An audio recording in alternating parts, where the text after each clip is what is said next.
bỏ đi sao người có còn gì em ơi, mơ mộng gì xa xôi khi hạnh phúc ở đây rồi.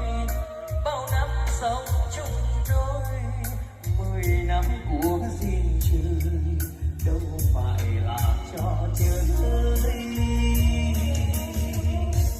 Em nhẫn tâm thế này, anh một mình chúa tay. Em giờ này đâu hay con thở khóc nhớ em nhiều. Xa hoa có là chi, giàu sang chẳng là gì, sao bằng tình nghĩa phù thế. Còn nhớ ngày xưa cùng nhau mình ước hẹn, bao nhiêu là kỷ niệm mình cùng sống bên nhau.